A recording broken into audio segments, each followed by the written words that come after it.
Kami dari kelompok 4 ingin menjelaskan materi tentang negosiasi. Perkenalkan, nama saya Siva Malia. Sekarang saya ingin menjelaskan pengertian negosiasi. Apa itu negosiasi? Negosiasi merupakan suatu proses komunikasi di mana dua pihak masing-masing dengan tujuan dan sudut pandang mereka sendiri berusaha untuk mencapai kesepakatan yang memuaskan kedua belah pihak tersebut mengenai masalah yang sama. Menurut Oliver, negosiasi adalah sebuah transaksi di mana kedua belah pihak mempunyai atas hasil akhir. Hal ini memerlukan persetujuan kedua belah pihak. Selanjutnya yaitu ada tujuan negosiasi. Apa sih tujuan negosiasi itu? Yaitu menemukan suatu kesepakatan kedua belah pihak secara adil dan dapat memenuhi harapan atau keinginan dua belah pihak. Selanjutnya yaitu ada alasan negosiasi. Apa sih alasannya? Yaitu mendapatkan sebuah keuntungan atau menghindarkan kerugian atau memecahkan problem yang lain. Untuk mendapatkan suatu kesepakatan kedua belah pihak, ada beberapa hal yang harus diperhatikan, antara lain yang pertama yaitu persiapan yang cermat, yang kedua presentasi dan evaluasi yang jelas mengenai kedua belah pihak, yang ketiga yaitu keterampilan, pengalaman, motivasi, pikiran yang terbuka, yang keempat pendekatan yang logis untuk menciptakan dan mempertahankan hubungan yang baik dan saling menguntungkan serta saling menghormati. Yang terakhir yaitu kemauan untuk membuat konsesi untuk mencapai kesepakatan melalui kompromi bila terjadi kemacetan. Perkenalkan, nama saya Stefania Manurung, ingin melanjutkan pemateri dari sebelumnya. Saya akan menjelaskan proses bernegosiasi. Menurut Case, ada 3 tahapan penting dalam bernegosiasi, yaitu 1. Tahap perencanaan atau planning phase, 2. Tahap implementasi atau implementation phase, yang ketiga, tahap peninjauan atau reviewing phase. Tahap perencanaan itu ada 3, yaitu sasaran negosiasi, strategi negosiasi, dan proses negosiasi. Dalam sasaran negosiasi menghasilkan apa hasil yang diharapkan dalam bernegosiasi. Yang kedua, strategi negosiasi, yaitu merupakan cara atau teknik untuk mencapai tujuan bernegosiasi. Ada beberapa strategi negosiasi yang dapat digunakan dalam bernegosiasi, antara lain yang pertama, strategi kooperatif, merupakan sasarannya mencapai kesepakatan kedua belah pihak atau memakai semboyan win-win solution atau saling menguntungkan. Yang kedua, strategi kompetitif, yaitu mengalahkan lawan atau tidak mempercayai lawan dan siap bertarung. Yang ketiga, strategi analitis, yaitu berusaha kreatif dan bersama-sama mencari alternatif solusinya atau menggunakan kriteria yang objektif dalam mengambil keputusan. Dan terakhir, proses bernegosiasi. Proses negosiasi yaitu adalah proses suatu tawar-menawar yang diharapkan mampu menghasilkan suatu kesepakatan kedua belah pihak yang saling menguntungkan. Yang pertama, tahap pertama yaitu persiapan, merupakan tahap yang berkaitan dengan pengumpulan informasi yang secukupnya. Tahap kedua yaitu kontak pertama, tahap pertemuan secara langsung antara kedua belah pihak yang terlibat dalam proses negosiasi. Perkenalkan, nama saya Nabila Mega Pratiwi, ingin melanjutkan materi sebelumnya, yaitu tentang tahap implementasi. Tahap implementasi merupakan tahapan penerapan atau tindakan yang diperlukan agar mencapai sukses dalam bernegosiasi. Implementasi negosiasi memiliki beberapa komponen penting, antara lain yang pertama, taktik cara Anda, yaitu Anda tahu tujuan yang ingin dicapai. Yang kedua, taktik bekerja sama, yaitu Anda mau mendengarkan pihak lawan dan mengetahui apa yang ada di benak mereka. Andalah yang memutuskan untuk bersikap reaktif atau bukan proaktif. Yang ketiga, taktik tidak bertindak apa-apa. Anda tetap bersikap bersikukuh pada pendirian sebelumnya dan tidak mudah berubah. Yang keempat, taktik melangkah ke tujuan lain. Andalah yang harus aktif menggeser suatu persoalan ke persoalan lain. Tahap peninjauan negosiasi. Tahap ini memiliki arti yang sangat penting bagi seseorang negosiator dalam meninjau kembali apa yang sudah dilakukan selama bernegosiasi. Beberapa alasan penting mengapa tahapan peninjauan negosiasi yang perlu dilakukan.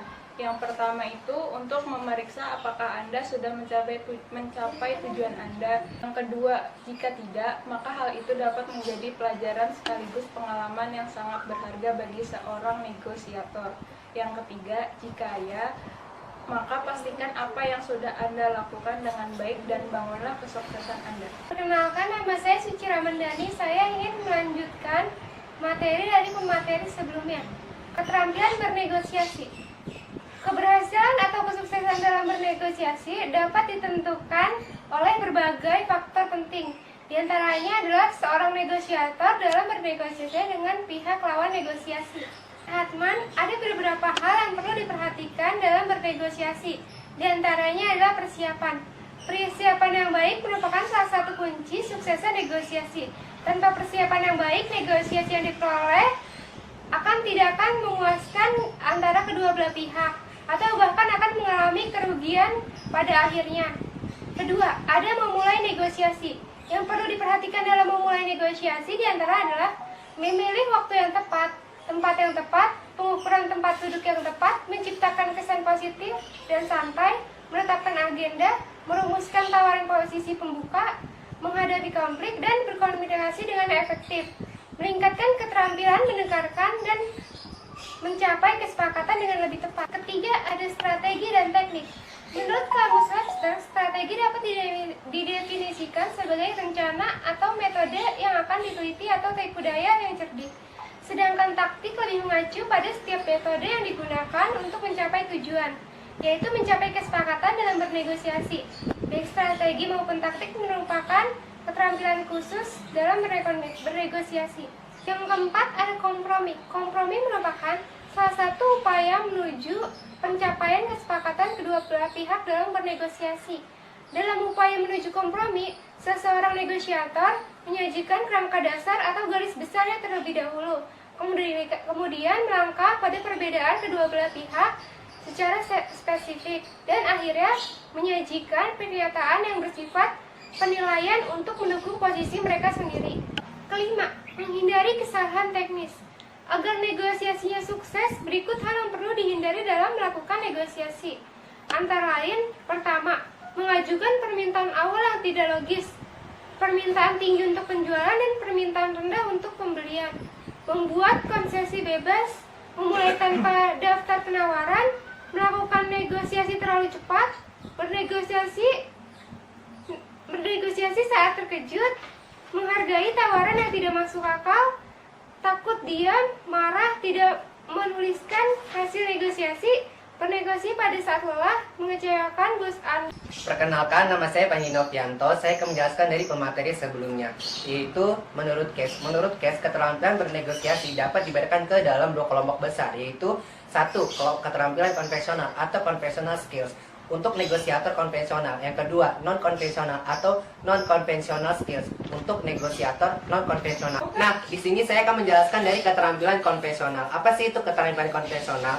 Keterampilan konvensional itu menafsirkan atau merumuskan kembali perkataan negosiator lawan dengan kata-kata Anda sendiri. Nah, di sini juga ada keuntungan dan kerugiannya. Keuntungan itu yang pertama menunjukkan minat. Yang kedua, memeriksa pengertian Anda tentang perkataan pihak lawan. Yang ketiganya itu mengukur waktu untuk menyiapkan jawaban Anda. Keempatnya itu memberi kesempatan kepada lawan untuk menambahkan sesuatu. Nah, di sini juga saya akan menjelaskan tentang kerugiannya. Kerugiannya itu dapat memperlambat proses negosiasi dan memberi kesan bahwa Anda tidak terlibat aktif, dapat membuat frustasi. Keduanya yaitu non-konvensional. Apa sih itu yang non-konvensional?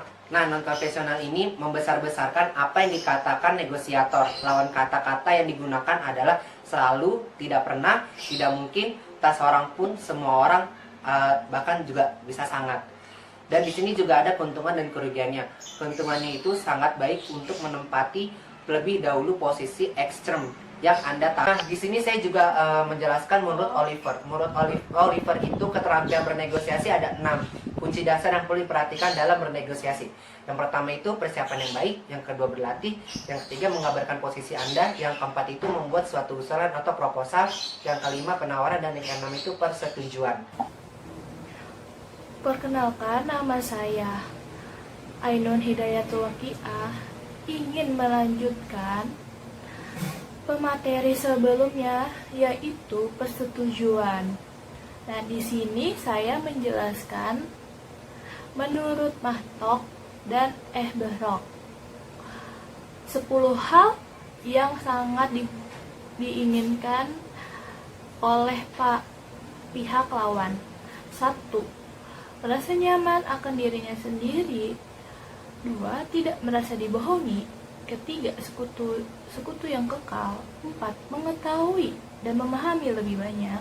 5. Menyelesaikan negosiasi tanpa harus bekerja terlalu keras. 6. Uang, barang, dan layanan yang bagus. 7. Diperlukan dengan ramah, artinya didengarkan. 8. Disenangi. 9. Komunikasi yang jelas. 10. Mengetahui kemampuan dan usahanya.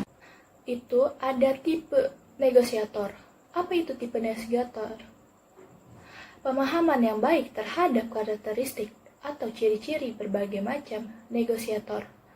Di sini saya menjelaskan ada 4 negosiator, yaitu pertama, curang.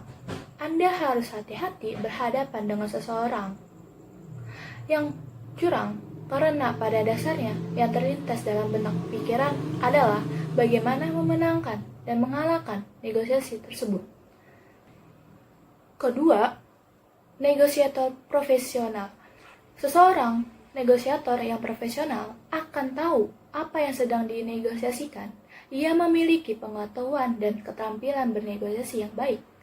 Yang tak kalah pentingnya adalah ia tahu banyak hal tentang lawan negosiasinya. Selanjutnya, ketiga, negosiator bodoh, yaitu negosiator yang bodoh cenderung menghendaki kekalahan untuk kedua belah pihak. Ia akan berusaha sekuat tenaga agar tidak ada yang bisa keluar sebagai pemenang. Yang penting, baginya tidak ada pemenang dalam negosiasi tersebut. Yang terakhir, negosiator naif. Pada umumnya, negosiator yang tidak siap bernegosiasi tidak tahu persoalan yang akan dinegosiasikan, bahkan cenderung percaya begitu saja pada pihak lawan negosiasinya. Slide terakhir, yaitu kesimpulan menurut kelompok kami dalam materi negosiasi. Dalam dunia bisnis, negosiasi merupakan aktivitas lazim yang digunakan dalam mencapai suatu kesepakatan bersama antara kedua belah pihak. Negosiasi memiliki berbagai pengertian yang pada dasarnya memiliki kesamaan, yaitu bagaimana mencapai kesepakatan bersama. Menurut Hartman, negosiasi adalah suatu proses komunikasi antara dua pihak yang masing-masing mempunyai tujuan sudut pandang mereka sendiri yang berusaha untuk mencapai kesepakatan yang memuaskan kedua belah pihak tersebut mengenai masalah yang sama. Dan menurut Oliver, negosiasi adalah sebuah transaksi bagaimana kedua belah pihak mempunyai atau hasil akhir. Hal ini memerlukan persetujuan kedua belah pihak sehingga terjadi proses saling memberi dan menerima suatu untuk mencapai suatu kesepakatan bersama. Sementara itu, menurut Cass, negosiasi adalah proses di mana paling sedikit dua belah pihak dengan persepsi, kebutuhan, dan motivasi berbeda mencoba untuk berkesepakatan tentang suatu hal demi kepentingan bersama.